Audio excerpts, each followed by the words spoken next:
Chers frères et sœurs dans le Christ, nous avons célébré avec joie la résurrection du Christ, son ascension dans la gloire et le don de l'Esprit Saint à nos côtés.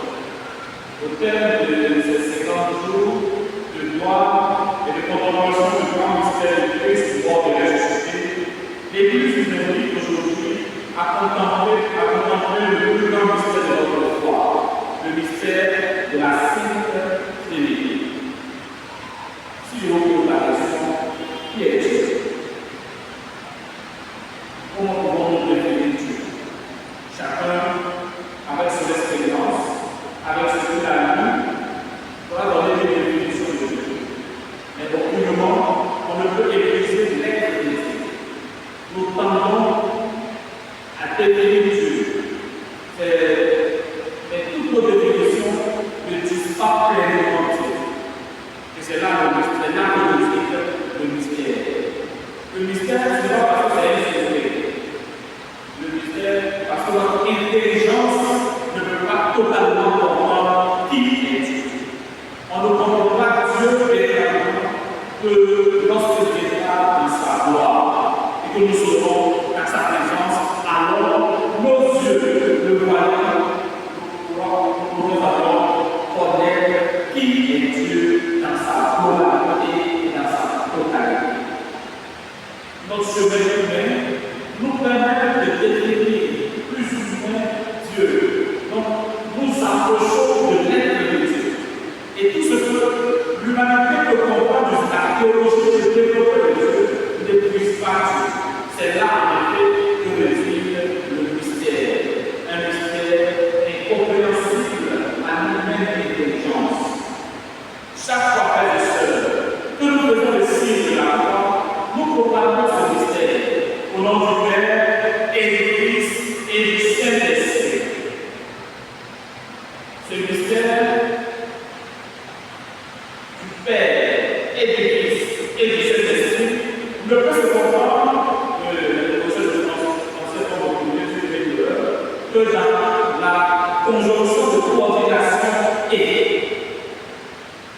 C'est le Père qui maintient le lien du Père, du Fils et du Saint-Esprit. Alors, si nous voulons parler de la Trinité, il nous faut éviter de dire au nom du Père, du Fils, du Saint-Esprit. La conjonction de coordination est essentielle dans la compréhension du mystère divin qui se révèle libre. Pourtant, ce que nous répétons, si souvent demeure infiniment plus grand que notre intelligence. Dieu dépasse nos raisonnements.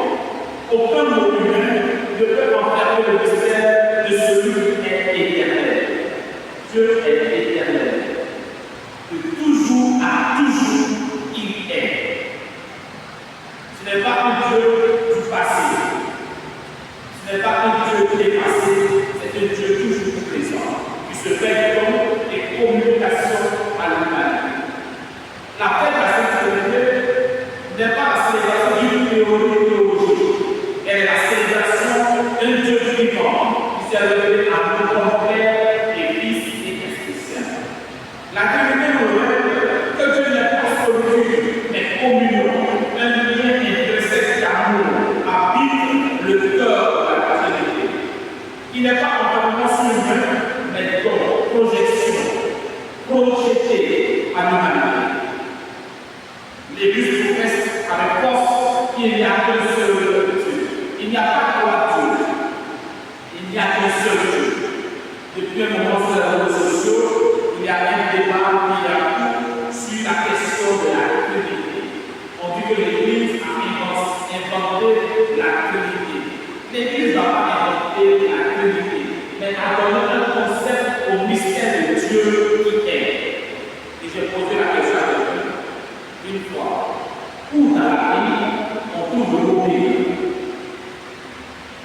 Si vous trouvez le mot béni dans la Bible, envoyez-moi cette partie-là. Aucunement l'Église n'a donné dans les Écritures le mot béni. Mais pour vous donner un concept à toutes ces Écritures, on donne le mot bibliothèque, un ensemble de livres. Donc, l'Église, dans la théologie,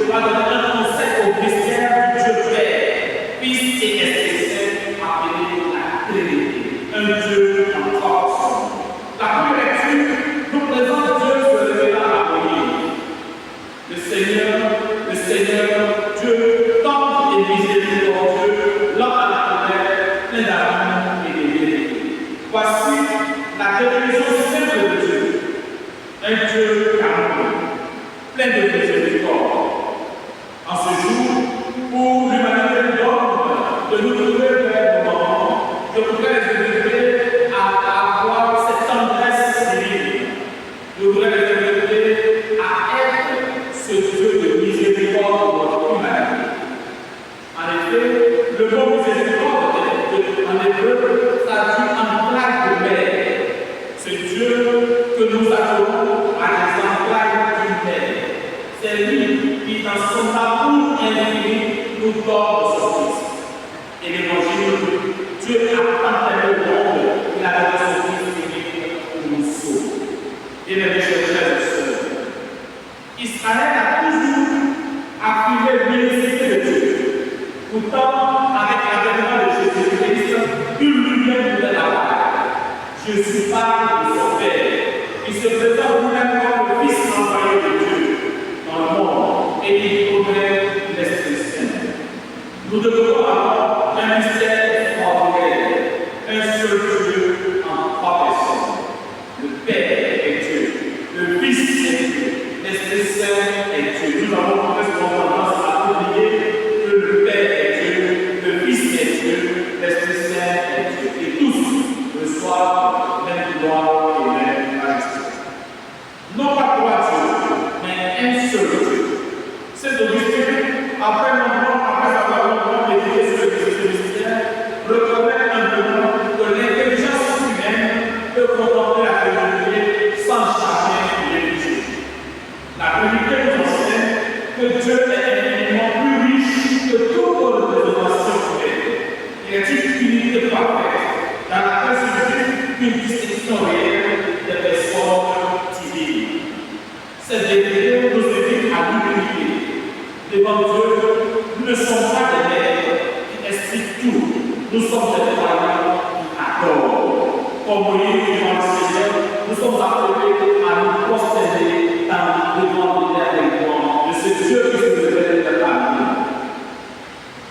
L'une des plus belles révélations de la Trinité est que Dieu est relation d'être. Le Père aime le Fils reçoit tout le Père. L'Esprit Saint est le lieu vivant de leur famille.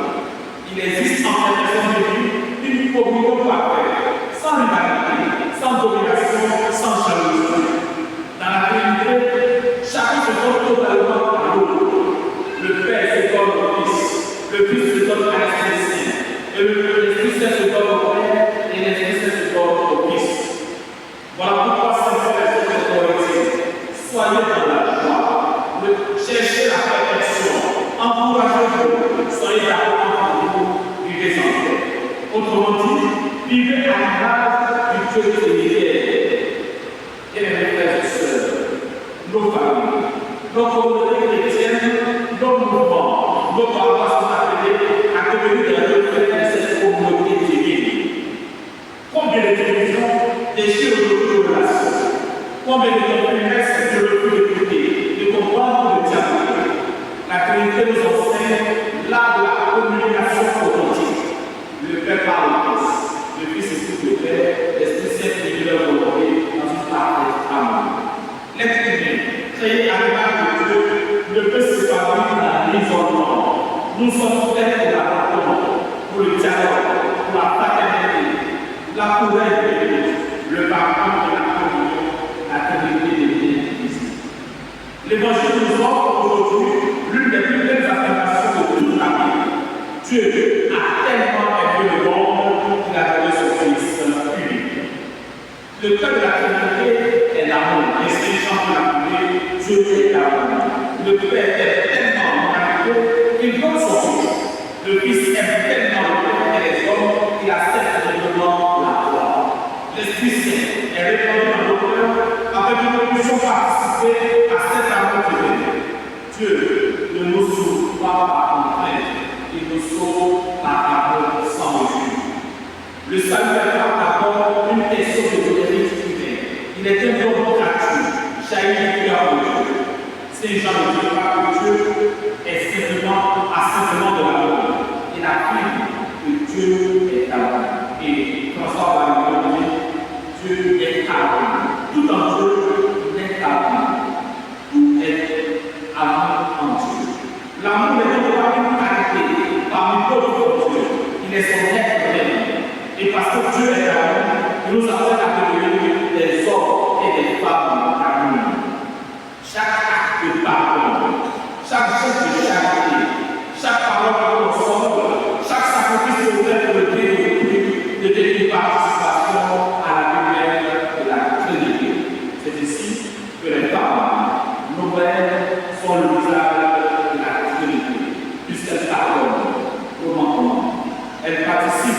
généreusement à la vie familiale.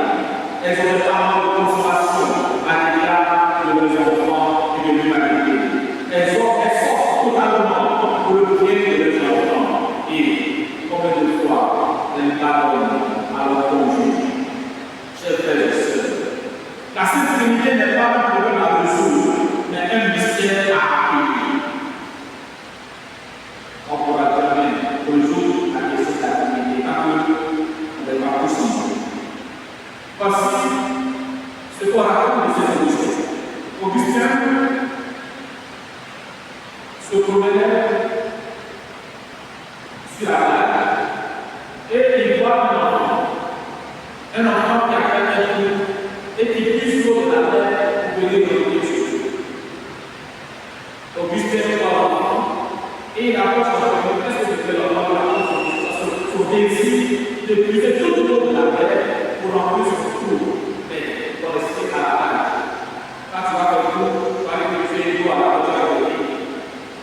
L'eau est venue, tu vas aller tous les fonds de jardin.